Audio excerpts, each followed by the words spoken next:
Hello, everyone, and welcome to the Women in Growth Marketing Series. I'm Hannah Dudak, Marketing Specialist at Metrics, and today I'm interviewing our co-CEO, Gwen Thomas. Thank you for joining us today, Gwen. Before we get started, why don't you tell us a little bit about yourself and your career? Hi, Hannah. Thank you so much for having me on. This is great. So, I am based here in Chicago, Illinois, and I've actually had my entire career until now in the creative advertising space.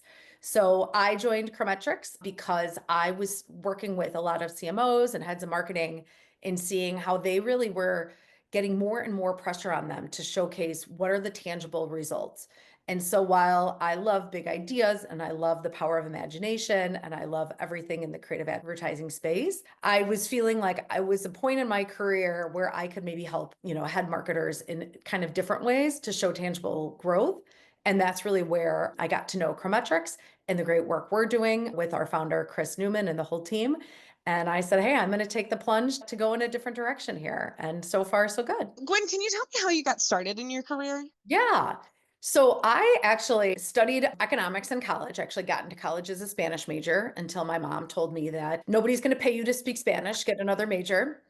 And I loved economics because it was more the liberal arts side of it. And so it was about how the world worked, how government and society and business and everything kind of like works together. But I knew I didn't want to get a PhD. I knew I didn't want to become a full-fledged economist. And so I always kind of thought about marketing or advertising. And I was studying abroad in Argentina my junior year of college, and I was looking for an internship. And I was lucky enough to meet an American that was working at an ad agency. And he said, hey, I can't pay you, but if you're looking for an opportunity to gain some experience, I would love to have you on as an intern. And so I worked for him for that summer. And then he hired me out of college in Chicago at one of the big agencies. And every year in my annual review, you go through how you're doing and peer feedback and all of that good stuff. And the question always came up of like, what are your career goals? And so my career goal was I would love to work abroad. And 4 years later, I got a knock on my office door. Yes, at the time we did have offices. Nobody, I think, has them anymore. And they said, hey, we're hiring for an account supervisor position in Mexico City. Would you be interested in interviewing? And I said, absolutely. And so I went down there and I met with the team and I met with the CEO of that office and they offered me a job. So at 26 years old, I sold all of my stuff and I, moved down there. And what was supposed to be a 2 to 3 year assignment turned into a 5 year one. I met my husband, we got married, I had my first child down there, and it was an awesome experience. And, to this day, we go down there a couple times a year. My mother-in-law is there, my husband's whole family, a bunch of friends and all of that good stuff. But I think through that experience, what it was amazing. And I always joke because people tell me I have a strong Chicago accent. So they're always surprised when they hear that I've, lived in a place like Mexico City for so long. But is the way that people go about solving problems is spectacular. I would say like miracles happen every day in Mexico. There wasn't enough time, there wasn't enough budget, there was like unclear client direction, and people just made amazing, incredible, beautiful things happen. And I always say, like, one of the biggest things I learned is like, as an American, we're very kind of process oriented. So if you're like, okay, we're at point A, we're trying to get to point E, you go step A, B, C, D, and then you get to E. Well, in Mexico, they're like, we're at point A and we need to get to E. So we're going to go to D, then C, and then we'll get to E. And it's just, I think that like creativity, that stop at nothing, there is just kind of like this notion about innovation within the culture that I think is super fascinating. And so for me, I was able to really learn that in kind of different ways and bring it back to it. Amazing. Thank you so much for that beautiful introduction. Do you want to tell us maybe about a project that you've worked on that makes you really proud? I know you have a whole list of projects that you could probably talk about, but I'm curious Sure. if any come top to mind. Yeah, I think one of the ones that I'm kind of like a highlight for my career was something that we had done with Kimberly Clark for the brand of Cottonelle. I always say people are very surprised to learn that toilet paper does not have 100% household penetration. That's because some people are using bidets or maybe they're using something else. We won't kind of go there. But in the world of kind of toilet paper, we found that there's just a lot of apathy around it. People don't really think about what is the brand. And as we dug into it, we were shocked to find out if like, hey, this is like one of the most sensitive parts of your body. You're willing to just kind of use anything down there. And so our challenge was really to say, how do we transform the category? How do we make through your decision in the toilet paper brand that you're buying become kind of consequential? And one of the big insights that we found was that, people are doing all of these other things around their down there, right? So whether they're doing waxing or bleaching or other types of things, how you feel down there really does make a difference. And so that was really the launch pad for our brand platform called Down There Care with Cottonelle, really trying to elevate toilet paper and the brand to be kind of part of almost a wellness routine. And it was just a beautiful work that really kind of was tying into all of these moments in life where you want to feel good down there to make you feel good everywhere, whether you're doing yoga, whether you're going on a couple's vacation, whether you are on a hot summer day. And that's just some work that I was really proud of because I felt that not only was the insight really powerful, but it was able to drive some incredible results for Cottonelle and was something that I think a lot of people were able to kind of rally around. That's amazing. It makes me want to go buy toilet paper right now. What were the deliverables for that project? So really what we were developing was number one, first and foremost, was kind of like, what is the strategic platform for it, right? What was that like really killer insight? What were the proof points that could make that sing? Number two was what is the idea platform? So that was getting to down there care. And then how would it come to life across multiple touch points? So whether it was, we did a ton of like social video, we did an influencer campaign, we did different partnerships. So we had like one angle of it, which was called Good Down There, which was about colorectal cancer, where we partnered with Black Health, all the way into, commerce deliverables and retail media. So it was really kind of like a surround sound brand platform that came to life and in multiple different ways. Wow, that sounds like a lot of really, really awesome work. So, when it comes to this industry, what kind of gets you out of bed for the day? What makes you excited? I think for me, when you think about kind of where we started with Chrometrics, which was really kind of conversion rate optimization, usually people think about it as like it's the least sexy part of marketing, right? It's really hardworking, it's really data driven. And I think for me, what I've been most impressed about is actually how it is incredibly exciting. And a lot of the insights that we are uncovering have the potential to kind of be elevated and to be expanded across the broader consumer journey. So, for instance, I always say, like, we're really at the tip of the spear because we're getting a lot of those behavioral signals. We're seeing, like, everybody knows that human beings are irrational, right? What we say is very different from what we do. And we're in kind of like the reality part of the consumer journey or the consumer experience because we're seeing very practically, like, what are their actual behaviors and how are we able to drive different types of nudges or bring in different types of offers or have kind of different, elements to their own journey and experience that are going to help drive that ultimate conversion, that ultimate sale and help, drive whether it's penetration or whether it's revenue or whether it's subscriptions or whether it's, repeat all whatever the kind of objective is. And so for me, I think we have such a wealth of information and a wealth of knowledge and a wealth of insights that we're only kind of untapping what the potential is for businesses and for brands. And it's been great just getting to hear directly from a lot of our partners and a lot of our clients about the very tangible impact that we're able to make with them, which I think for me is like that's what gets me out of bed every morning is like how are we helping our clients? How are we solving business problems? Yeah. How are we growing our own teams and getting them to really kind of have pride in the work that they're doing and the impact that they're making? Absolutely. And that kind of rolls right into my next question, which is how do you actually build meaningful connections in an Yeah. industry that's often fast paced and data driven? I'm a big believer in first and foremost that people like to work with people that they like. And so the notion about caring is huge, I think, in our industry. And it makes it become kind of like a secret sauce, I think, for me and what I've seen here at Chrometrics in my short time here. And so the way that I really go about it is getting to know people. Like, what are their goals? What are they trying to achieve? What are their barriers? And I think about it in almost like three sides. One is, obviously, we're in a business. So, like, how can we help them from a business standpoint? Number two is like, how can I bring my experience or my perspective or give them some advice or guidance and be like, oh, hey, I've dealt with similar situations, or hey, I've worked with another client that was going through something similar and this is how they've done it. And I think, like, thirdly, is checking in on them and just saying, hey, how can I help? I think one of the things that I've seen to be the most impactful is, again, going back to this notion of care is when you just offer to help and, going above and beyond and something that's outside of the remit, but to say, we're really struggling with our claims, or hey, we have this innovation that we think could be really powerful, but we don't know how to talk about it. Why don't we spend a couple hours thinking about it? We can participate in a meeting, or we can kind of help you, like no big deal.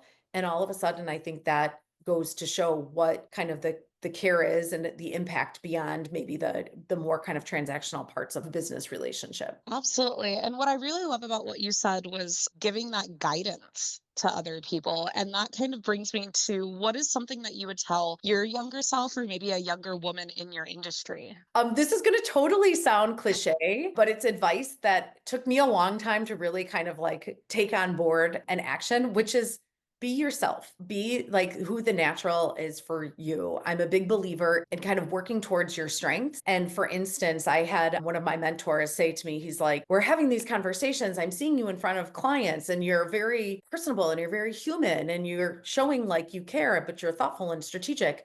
And he's like, but then I see the presentations you write. And I'm like, who wrote that? Is that a robot that did it? And he was like, bring your personality, bring who you are, write like a human. And it's funny because I do think we kind of go into this almost like this business mode, which becomes a little bit different from who we are. And so really I would say it's about like being you. What are your strengths? How are you bringing that to everything? I oftentimes use like I don't know if you ever watched Top Chef, but in Top Chef I feel like the people that do the best there, they're bringing themselves into every single challenge.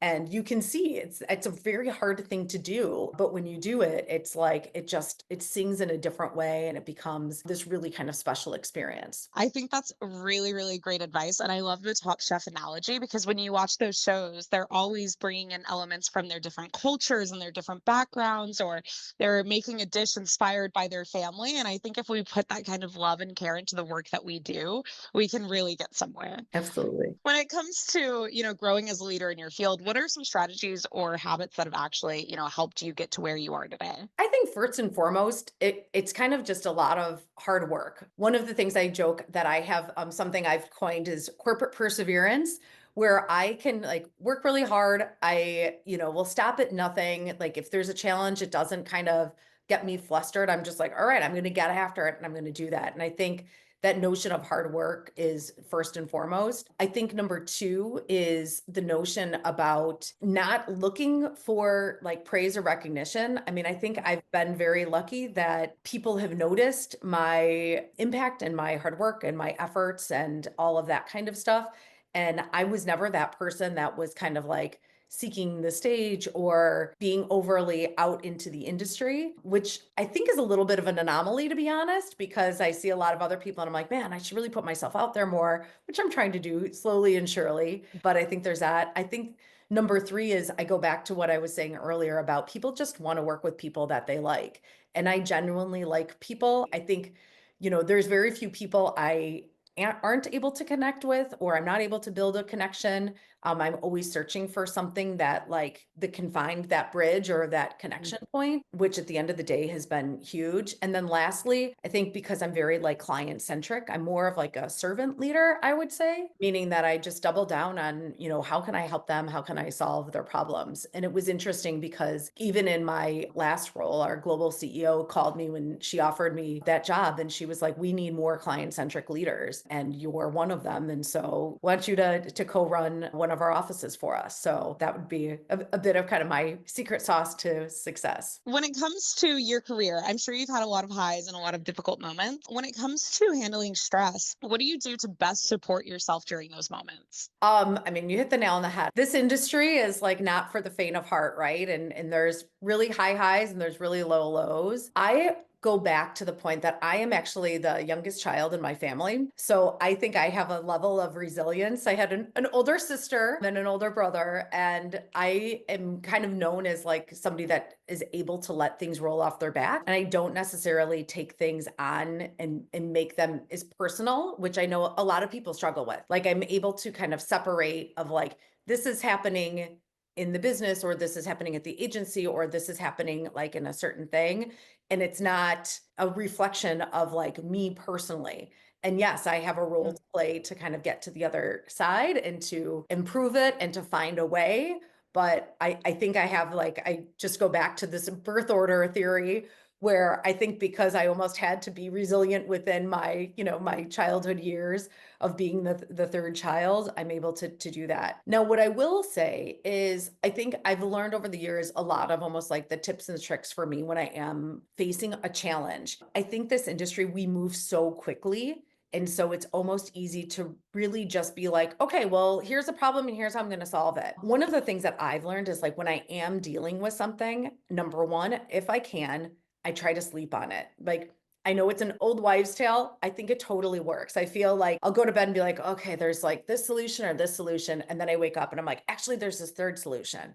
Or what if I kind of do this? Or it literally helps to kind of like walk away or step back from the problem to then think about it in new ways. And there's something beautiful about sleep. That's not always possible because, again, we are in a fast paced environment. But if I'm not able to kind of wait till the next day to make a call on it, I will try to step away from it. Sometimes we want to just go right after a problem, be like, I'm just going to roll up my sleeves and I'm going to solve it. But I think I've also learned that sometimes it's seeking advice from other people or reaching out to somebody and be like, hey, I'm dealing with this. What do you think? Or, hey, I'm thinking like these are our two options here, maybe even our three options, or maybe the one thing that just seems right. I just want a second, like, is this how you would approach it? And being able to like seek out advice, whether it's from people in the company or even, I've luckily built over the years a network, I think has been so incredible because it does give you that sounding board where like you don't have to know all the answers, but you're able to really kind of jump in and look at things from a different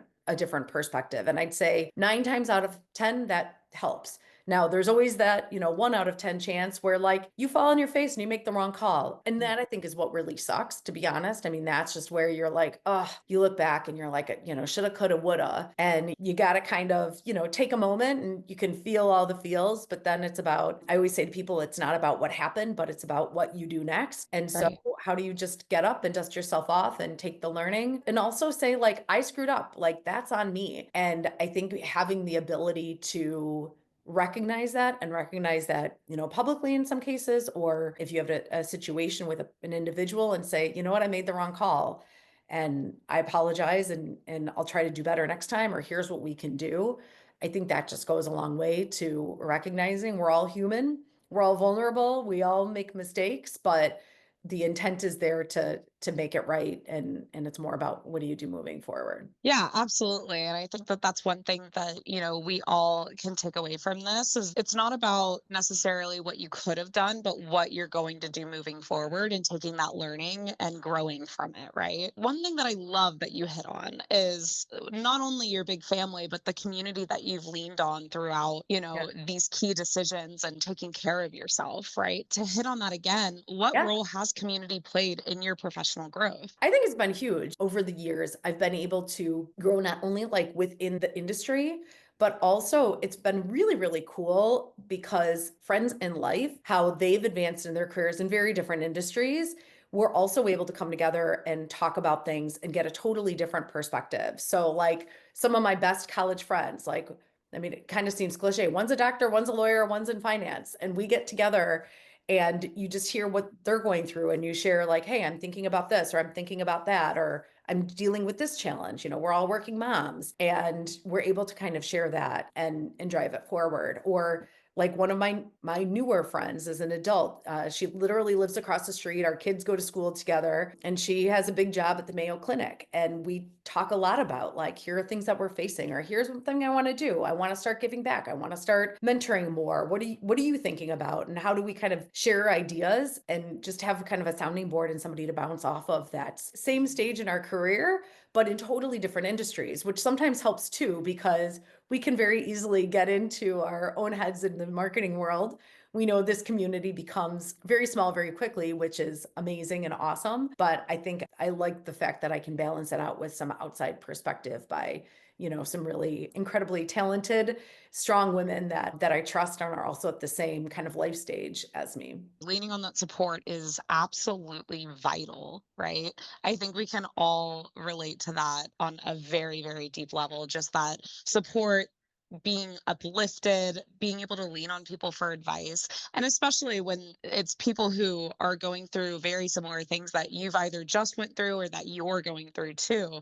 Sometimes it can kind of feel like the blind leading the blind, but other Yeah. times it's also like, thank goodness you have someone that understands what you're going through, right? Totally. And I think it's an interesting thing because, like, where I am right now at my career, I had mentioned before about like corporate perseverance and hard work. I'm a big believer in people's biggest strengths are their biggest weaknesses. And I've always been a person that's like heads down. I just want to do the work. Like, don't distract me. I'm not going to spend my time doing, all this other stuff that's not going to drive value. And I think is where I am now in my career, I really am thinking about like, how can I give back? How can I be a mentor beyond to the people that, have worked for me in the past that I'm kind of an informal mentor? How can I start thinking about like, are there boards that I would want to be a part of at some point and kind of learn about that world and learn about that skill. And even coming to Chrometrics, like I've worked at the big, huge communications holding companies for my entire career. And so making the switch to work for a privately held, smaller company, and even just what I've learned from Chris Newman over the short time, our founder and co-CEO, has been awesome. And so it is kind of expanding perspectives, seeing new parts of the world, getting different types of advice and guidance for myself has been just a great way, for me to kind of grow and learn and want to jump out of bed every morning. That's a big thing I always say. I'm like, we got to be in a job and you got to be in a career where like you're excited to get out of bed every morning. And the day that you're not, you got to kind of say, maybe there's something going on here that I need to dig into. It's so important to have that drive and that excitement for what you do. And I think, especially in this industry, there's always something new, always something exciting, always some new innovation that we can kind of like turn to, like with the growth of AI and everything. Yeah. I feel like that's a big hot topic and definitely something that is at the top of all of our minds, but also it's very much keeping the industry interesting, right? Yeah. Absolutely. And I think that's a cool thing about marketing. I mean, for my entire career, I always say like we're kind of at the tip of the spear on what's happening. And we have a ton of incredible talent that is curious, that is trying things out, that is learning what works, that is learning what doesn't, but they're kind of the ones doing it. I mean, we joke about it only a few years ago. It was like everyone was like, "Hey, what's up with these NFTs? What can we do with it?" Well, that fizzled out. But in the meantime, we learned more about them and people tried out different things. And now to your point, I mean, generative AI is here. We're talking about, Chicago's making a huge investment in quantum physics, which I'm like, what exactly is that? Hold on a second. That sounds crazy. But I think this industry really lends itself to the type of people and the type of talent who is being curious, who's trying for themselves and who's, shaping kind of the future. To take it back a little bit in our conversation, have you faced any unique challenges as a woman in this field? And if you have, how did you overcome them? I think I've been very lucky, to be honest. And again, I've been in this industry for over 20 years. So I've kind of even seen some of the ebbs and flows. And like I've had very supportive, very professional, types of relationships. That said, I spent about 5 years living and working in Mexico City. And it's a different, different cultural, different environment. And I did have a boss who said to me, "You're too nice. You have to kind of get a little bit more rough around the edges. You're never going to be successful by being nice." And in going back to our earlier conversation about like being yourself, I'm sure that played a role. And like, okay, I have to show up. I have to wear maybe a different mask, or I have to be a little bit tougher, or I have to push back, or I have to, scream and shout in order to get my point across. But I think that's where I took on that feedback at that point in my career, and I was kind of at a mid-level role. But, I quickly learned that that's not me, that I'm not comfortable in that. I'm more of a like, let's collaborate. Hey, if we're having a challenge or if we're in different points of view, let's get together and let's talk about it. And I'm a big believer in like, there's a third way. It doesn't have to be what I think or what you think, but there's probably something else that we can kind of co-create together. One of the other challenges people ask me about all the time and is a reality is I'm a mom, right? I've gotten to be pretty successful, I think, while also being a mom. My kids now are 15 and 12. And people always ask, like, how do you do it? And it's interesting because I think, again, going back to my corporate perseverance and head down, like when my kids were little, I was working hard. I was traveling a lot. I was doing all the things. but it was at a point I don't think I thought I had a choice. And I'm sure I did, but it was just like, well, that's just what you do. And I probably recognized like there's a lot of stigma around working moms. So I'm not going to let that ever be an excuse for me not delivering or over delivering or driving things forward. I look back now and I'm like, man, I probably should have had a conversation with my boss at the time to say, I don't want to be traveling this much. But I didn't, and that's okay. I think you can ask my kids now. I'm always like, "Are you all right that I wasn't around as much as maybe you would have liked?" But the reality is like that was their reality. They didn't think about the fact that like, "Oh, I my mom could be here more." They just knew that I traveled, and I'm lucky to have an amazing husband who, is able to do all the things, and we have a great partnership, and that kind of works out. And so I do think, maybe I'm getting a little more sentimental as my oldest is a freshman in high school. And I'm like, oh my gosh, I'm only going to have 3.5 more years with him.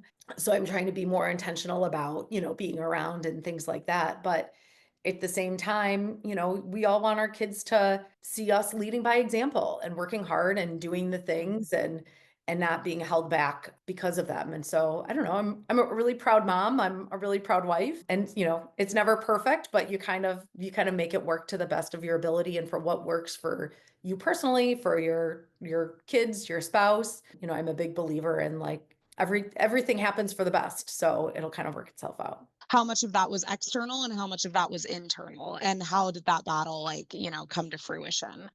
Yeah, I mean, it was totally both. I mean, I think I assumed, and that's, everybody knows about the like when you assume, right?